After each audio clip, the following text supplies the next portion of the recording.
Something I did not know had ever happened was this incident with the Queen Mary. Would you tell about that, the strange thing that happened with the Queen Mary? Is this generally known, or am I the only one? Absolutely. No, I wrote about it in my book. It's in the book, and I... No, she was during World War II, and in 1942, she was crossing, she was trooping, you know. She took 15,000 troops on each trip. Mm-hmm. In fact, at the end of the war, I came back on her with the American 101 Airborne Division. Then it was 15,000, but obviously the war was over, there was no danger. But she was so fast that she zigzagged the whole way across. And the course was predetermined by the British Admiralty in London. This is to avoid submarines? Submarines, yeah. And later dive bombers that came out. But and she was so fast. And escorts couldn't keep up with her. So the American destroyers would take her out for New York, wherever they started from. I think it was New York.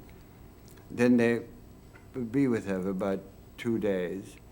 Then she went up north by Greenland somewhere, and down north of Ireland, and up into the Clyde or somewhere in Scotland or Liverpool. But the escorts came out from England, destroyers, and they had anti-aircraft cruisers which could take care of the dive bombers that came out from northern France when the Germans had taken France. And this happened, and a cruiser called the Curacoa was escorting her, and she was slower than the Queen. So she stayed ahead, about 2 knots slower, so gradually the Queen passed her. And the terrible thing happened. They made some hideous mistake. And the Queen Mary, with 15,000 American troops on board, cut the Curacoa clean in half. She went down in 15 minutes, and I think there were 9 survivors. Never heard of this. It was a dreadful thing.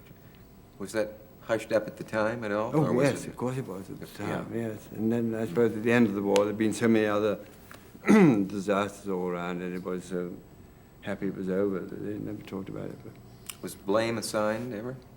it was a 50-50 thing, apparently. The Curacoa made a mistake, and so did the Queen. Yeah. She could have avoided it, maybe, and didn't do whatever she could. I know, but... But it cut the boat in half. Clean in half. You mean literally, and not just rammed it? Oddly enough, all the stewards in the Queen Mary, all during the war, worked on her, looking after the troops as best they could and all that. And they were back on the boat afterwards, after the war, and I talked to several of them, and they said they never felt it, you know. A slight tremor. Well, she was 95,000 tons, going at 35 knots, or 35 miles an hour. 28 knots or something. At that speed, and the 4 or 5 who lived were all on the bridge, including the captain. He lived, and he saw this thing coming at him. I mean, like a cliff. Nightmare. Oh, that was a total nightmare. I'm sorry, that was very gloomy, but you asked for it. I did, yes. Try and tell those things funnier from now. But what a scene in a film. Because you don't have any conception till you stand near one of those grids, how big it is. Like looking up under a mountain. You see that coming over you. You just have to think this isn't happening. This is a dream. And Bandit, the Curacoa is stuck on the front in 2 halves. But the pressure of the water held her there. Oh, held the halves there for a while? And for about 2 or 3 minutes, or 5 minutes, something awful. And then gradually they fell apart and scraped all down the side. And the after half was turning over, the propellers were still turning around. And the forward went by with the guns sticking up in the air. Oh, dreadful. Is there and a they couldn't stop, you see, because of submarines. Sure. They couldn't look for survivors. Right. Is there a single photograph of this incident or anything? anything? I don't think so. No, I don't think so. Maybe, I don't know, maybe a GI. Yeah. Somebody must have taken the picture, I should think. Was anything made of the incident in the war where you let one of the enemy escape? Well, it was over then. Yeah. I'd been in it so long, 6.5 years, and we were in Germany. Then the whole thing had fallen apart. The enemy, so-called, were then in cages and being rounded up, but much more frightening, with 10 million people who'd been in the slave labor camps and concentration camps, out and trying to get home to their various countries. 10 million people wandering about. They all had to be collected and fed and got back. But I was going in a jeep with the sergeant. I was dressed up as an officer by that time. And I saw a farm cart coming towards me with two farmers. It was drizzling and they had sacks over here. And as I passed, you know the way you remember something you just saw. I saw one of them had field boots on. Field boots? Yeah. So I backed up, and there he was. Obviously a German officer.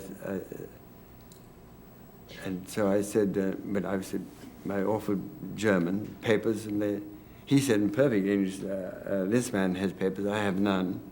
So I said, who are you? And he told me, General. And I went mad. I saluted him. And I said, where have you come from, sir? And he said, from Berlin, which was in flames, you know. And I said, where are you going? And he said, home. 2 more miles, 2 more kilometers. He couldn't do it. Yeah. Couldn't do it. Probably Borman, I suppose. You thought about that, didn't you? It would be interesting, wouldn't it, to have followed up on that maybe years later. And I'm sure he got put away later on. They were looking everywhere. I'm sure somebody else was more sensible. But I just had enough of the whole thing. Yeah. Did that? What I'm trying to ask here? Did it change your philosophy any being in war? Did you go into it with an attitude that it was romantic and glorious at all? Well, Dick, I honestly think I went into it because my father was killed in the First War. It was only 20 years before. Mm-hmm. And it seemed like a sort of continuation of the same horror. And also I was profoundly anti-Hitler, what he was up to. And I think I went in, I was young and pretty stupid. And I thought it was all going to be rather glorious and back in the trenches and all that. We started off digging trenches. There was no change, really. Then it got very unattractive indeed for a long time. But it changed, I hope. Of course, it changed everything. And I think the silly story about letting the general off just points up that the people up in the sharp end of a war, I'm sure it's the same in Korea, Vietnam, anywhere, you have a certain affinity for the people who are doing the same thing to you as you're trying to do to them. And you blame governments for letting you in for it. That's why after the war, as far as England was concerned, the man who won the war for England was Churchill. But he stood for Parliament and they kicked him out as Prime Minister right away. They voted against him because he had been wrongly considered responsible for the whole thing at the beginning. He was in the Conservative Party, which they blamed probably quite rightly for it. That's right. You forget that Churchill wasn't. They loved him, went out, cheered for him, went and voted for somebody else. Mm-hmm. Did that break his spirit? Yes, it did. Did it? Very much so. Yeah. Fabulous man.